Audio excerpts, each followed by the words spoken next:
All right, why is Heavy Hitters Major League Fishing Bass Pro Tour the best tournament at the professional level in professional bass fishing? I think it's been proven this week. I think it has been an awesome 6-day event. Just one of the best events there is. It's my favorite. So many things have gone down this week in Virginia, Smith Mountain Lake, that I think really should put a lot of things to bed. It won't, of course, but it probably should, with all of the off the water arguments and controversies over technology in professional tournament fishing. And of course, I am talking about live scope, forward-facing sonar, always a topic. But it's funny how this week there's been a lot of crickets. And I say that because I understand that it's the minority. Okay? And you have to understand that the majority of people that utilize the technology, that don't fish in tournaments, that are bass fishing fans, that watch whatever series they watch, they're not vocal about it. They're not running to Facebook or running to Instagram to blow up people's feeds. That's not what people in, the majority do. It's people in the minority that do that. I mean, if you just take a look at everything that's happened in our country in the last decade, right? And probably forever. It's the people in the minority or the people that are constantly in protest. It doesn't matter what the topic is. They're just constantly in protest. Look at our culture. Look at politics. Okay? When's the last time you ever saw the conservative movement, the conservatives, okay, on the right, protest? Like, mass protest. Except for, like, maybe their annual right to life, pro-life march in D.C., right? Like, when do you constantly see the right in protest? Organized protest, okay? You don't. You don't. Conservatives are like, hey, man, I'm going to do me. You do you. Like, that's just the attitude, a conservative attitude. The left, on the other hand, in this country, is constantly in protest, even when they're in power, even when they have the president, even when they control Congress. They're always in protest about something. I liken that to the haters of forward-facing sonar. They'll find a way. Randy Blockett and all those people will find a way, no matter what, to protest something associated with that technology. Okay? Constantly in protest. Well, Heavy Hitters on Smith Mountain Lake this week, 6 days. 30 anglers, started with 30 anglers. Then we dropped to 16 anglers. Then we dropped to 10. Going to go down today in about 20 minutes. Okay, they're going to launch in about 20 minutes. Okay? And it just hasn't been an issue. You talk to people at the range. You talk to people, around the lake. Go back home. You talk to people. There was an event last weekend, okay, up on the Potomac. You talk to people. Just talk to everyday people that own boats, that utilize the technology. There's not this mass rejection of the technology. Look at the sales. Look at the sales of the technology and the number of people who have it in their boat. Forward-facing sonar is not the problem that bass fishing professionally faces. The problem that bass fishing faces is media. It's an inability to cover a tournament balanced. You've seen that even a little with this, as great as Heavy Hitters has been. There's not a camera in every boat. Somebody's making that decision at Bass, MLF, maybe MPFL. Who gets a camera and who doesn't? Okay? And so, in this particular event, which I love, again, 30 anglers, they all were fishing a 21-foot Ranger or Nitro boat. All of them, they weren't fishing their boats. Okay? They all had active target from Lowrance on their boats. Okay? Even playing field. All right? So think about that. Guys had to adjust to a boat that wasn't theirs. Guys had to adjust to technology on the boat that wasn't theirs, that maybe they weren't used to it. Balancing things out. Okay? There's a lesson to be learned here. Okay? Remember the old Bassmaster Classics? Everybody fished out of the same style boat. Nobody knew where they were going. Bring it back, Bass. Okay? But everybody had forward-facing sonar for 5 days. Okay? Going in today. They'll have it today. Okay? The final 10. Hasn't really been a big player. But you're not going to hear that from the anti-forward-facing sonar crowd. They're going to cherry pick somebody who caught them with forward-facing sonar and make a story about it, and make a blog post, or make a Facebook post, or make a video on YouTube criticizing. Again, that's what they live in, constant protest. Even when they already have a circuit in America that has no forward-facing sonar rules like the MPFL, they're not happy. It's like they don't want to go to the MPFL and follow anglers there. Right? They'd rather follow the anglers that they want to follow that fish in bass and maybe MLF, while trying to change bass and MLF. Like, it's like, so you're really not a supporter of bass. You're really not. You're a supporter of the angler in bass. So if he takes his laundry, okay, if he takes it just like professional sports, if he goes to another team or another organization, are you going to follow him? Or are you going to stay with bass? That's the ultimate question here. Guys are tribal about their anglers. So if they feel like their anglers isn't winning, or their angler isn't performing at a high level anymore, they want to blame forward-facing sonar. Well, in Smith Mountain Lake, it hasn't really been a player. There have been a couple guys that got into the top 10 today. Okay? But for the most part, a lot of the forward-facing sonar fight was not a thing.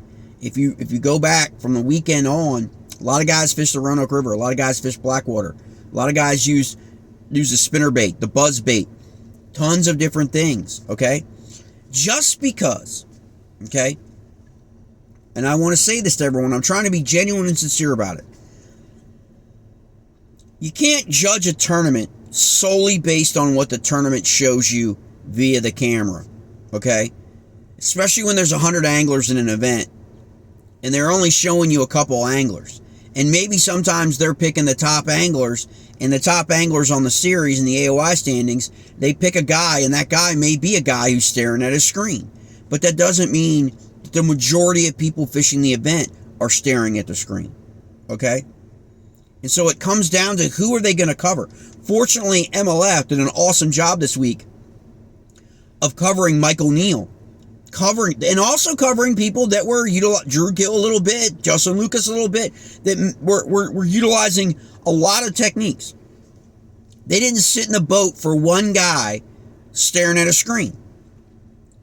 And so the projection to everybody watching was a lot easier for everybody. Even if you were a guy who hates forward-facing sonar, there was no reason for you to turn heavy hitters off. Because they were constantly with guys throwing the chatterbait, throwing the spinnerbait, guys drop shotting, sometimes for smallmouth bass. There were tons of other techniques being utilized for 5 days, okay, that got people into the top 10 on Smith Mountain Lake. And it comes down to the real essence of the technology debate isn't the technology. We've always had the technology. It's just an advancements in the technology, okay? And the fact that it's, live now like that. It's in scheduling the right bodies of water, okay, in the future, like a Smith Mountain Lake. A top 25 lake in the country that up until Saturday had not had a major national professional event, Bass Elite Series, NPFL, or MLF Bass Pro Tour, scheduled on it since 2010. 15 years. A top 25 lake. And yet, series like Bass go back to the Lake Forks, go back to the Rayburns, go back to the same fisheries over and over and over again. Okay? And a lot of those are big, technology-driven fisheries because they want big bags. You're going to catch 100 pounds down in Texas. And I totally understand that. But that is a side of this debate that nobody talks about. You go to a Smith Mountain Lake, it's not a big player. There's not a lot of forward-facing sonar noise, okay? It's being utilized in this event, sure. But it's not all top 10 guys in the top 10. We're all catching them on forward-facing sonar. Didn't turn out that way. But yet they all had it on their boat. Okay? And this is the future. This is what bass fishing can get back to. No tournaments need to be banning forward-facing sonar. Okay? They don't. What they need to be doing is scheduling lakes like a Smith Mountain Lake and the dozens of lakes all over the country that never get scheduled that set up for multiple techniques, multiple applications. Like I said, we've got the Roanoke River and the Blackwater River. You've got the dam. You got shallow fishing going on. You had spawn going on. You had shad spawn going on. You had all this stuff going on that fit the strengths of almost everybody. And a lot of the forward-facing sonar guys that people would say, oh, that guy's a scoper. He's a scoper. Didn't make the knockout round. So what does that mean? What does that really tell you? Okay. Now, the anti-forward-facing sonar people are going to say, oh, see, no. On this particular weekend, in May, during the shad spawn, the gizzard shad, the herring, all of that stuff, it wasn't a dominant player. Were bass still caught with forward-facing sonar? Sure. Weather's effect today. I'm not really sure about today, like the weather in terms of 10 to 20 mile an hour winds with gusts to like 30. I don't know if I want to be out in the main lake. I mean, I'm just saying. That could be a brutal day. So guys may be going in back up in the creeks again, going back up. Maybe guys move down to go for a smallmouth bite. Like, there's so many things that leave it up to like, okay, what's going to happen? But there's some guys that have shown this week. A Justin Lucas. A Drew Gill. Okay? They may have been holding something back this week. A little bit. A Mike O'Neill. Has his bite died? Okay? Has his bite in the river died after 5 days? Someone like a Nick Hatfield. Been very, very quiet. But sneaky. That cat may be saving something. Okay? So there's a couple guys that may have been saving some fish as they made it through the qualifying round and then the knockout round yesterday. And then you got some guys like Edwin Evers that have been around for a long time. But I'm interested to see. Maybe on this last day, don't think forward-facing sonar is going to be the top dog because I don't think the weather is going to set. I think it's going to be nasty. I think it's going to be a lot of wind. I think it's going to drive a lot of these guys to the bank, drive a lot of these guys shallow in those creeks and coves.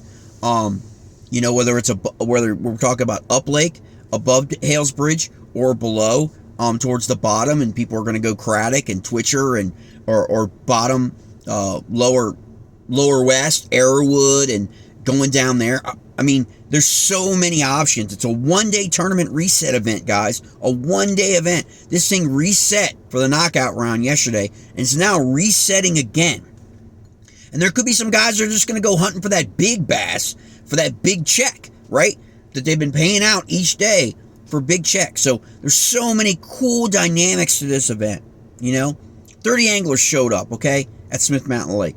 About 26 of them, 25 or 26 had never fished Smith Mountain Lake before, ever. Why would they? Nobody scheduled it in 15 years, okay? Balanced, right? You know what I mean? And so it's just like, the one local that everybody, not everybody, but a lot of people I know that picked to win the event, let alone fish the last day like today, Martin Villa, didn't even make the knockout round. The local. What's that tell you about how solid these guys are? These 10 guys that are in the championship today, that are about ready to launch in about 5 minutes, okay? That, Martin had the most experience of anybody on this lake. Didn't make the knockout round. It's just a testament to the level of professionalism and talent that exists on Major League Fishing. And it's a wide variety. Yeah, a lot of guys fish forward-facing sonar. Why not? Okay? But a lot of guys also have other skill sets that you're seeing on display right now in heavy hitters. So even if you got a problem with forward-facing sonar, this event has proven that you don't need forward-facing sonar only to win events when the right lakes are scheduled that offer everything for everybody to fish to their strengths. You didn't have guys this week complain about scopers. You didn't have guys being like going into the event with their head down, okay, kicking their dick in the dirt because it was going to be Lake Fork, okay, and they weren't forward-facing sonar guys. You know, that wasn't their wheelhouse, okay. You didn't have that at all. You had everyone excited. The buzz around Smith Mountain Lake, I mean, since last really Thursday, Friday, you know, people are saying has been like just the best. It's great to have a professional event of that level back, you know, on a Virginia lake like that. And this lake has outperformed anybody's expectations with these bags, guys, and how these fish have been caught. There were even guys throwing the frog yesterday. Okay? Like, it is just, if you haven't watched it and you subscribe to my channel, wait for them. I know MLF is on MLF Now, live, probably right now. Okay? Getting ready to load up the show for the day. And you got to go on MajorLeagueFishing.com. But they'll eventually put the Smith Mountain Lake event on their YouTube channel. Watch the event. Don't listen to people. Don't listen to me. Don't listen to all these haters on YouTube. Actually watch the event on YouTube and see what I'm talking about. It's a lot of times it's about the coverage. It's not heavily weighting your coverage with guys staring at screens. Got to remember, there were just 30 guys, okay? It wasn't 80, 85, it wasn't 100, it wasn't 150 boats, okay? Okay? It was just 30 guys out on this massive lake, 20,600 acres, over 550 miles of shoreline, okay? Think about that. And then we narrowed it to 16, and then narrowed it to 10 for today, okay? And so a lot of it comes down to how a series wants to project their event. And so, and they're really in the media business, guys. They're not in the fishing business. They're in the media business. How they cover their events, okay? And the cameras, and who they're going to put a camera in. So guys can watch Michael Neal throw a spinnerbait for 8 hours. Now, if you don't like forward-facing sonar, that's awesome, right? Like, you can't complain about that, right? Or are you going to complain that, oh man, I want to watch a guy throw a spinnerbait for 8 hours? Like, again, those are the people who constantly live in protest. That constantly, you know, have to bitch about things, right? Like, you know, even when, like, forward-facing sonar is not being used, bruh. Why are you complaining about spinnerbait fishing, right? It's because that's who they are.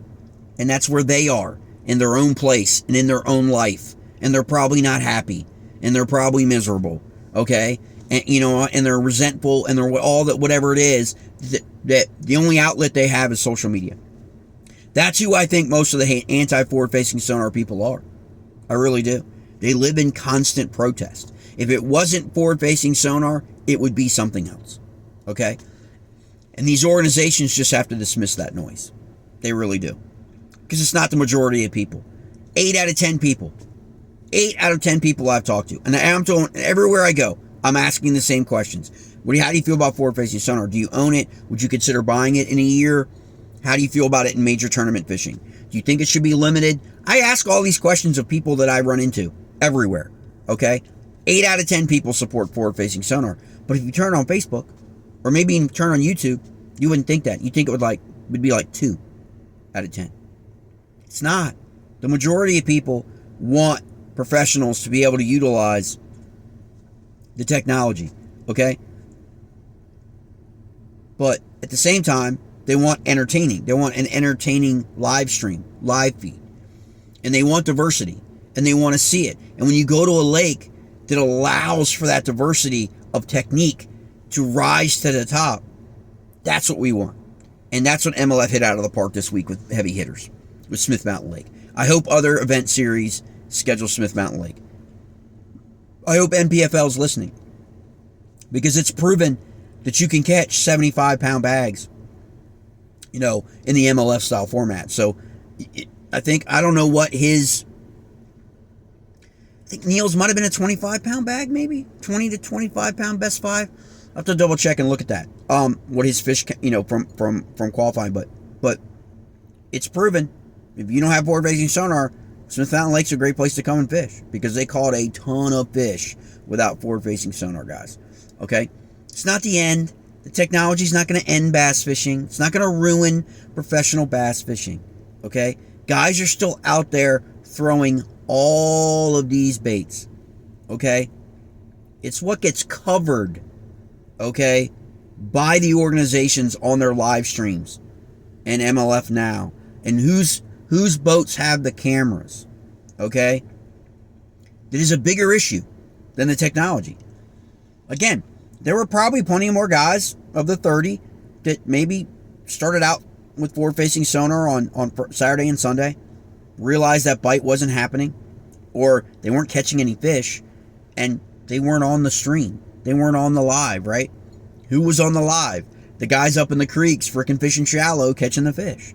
And that's the way it should be, okay, in terms of the meat, how they project. Now, if somebody's freaking crazy laying them out, putting them in a boat with forward-facing sonar on an event, of course they should have a camera on the boat. They're catching them. It's about catching fish, okay? But they need to diversify that.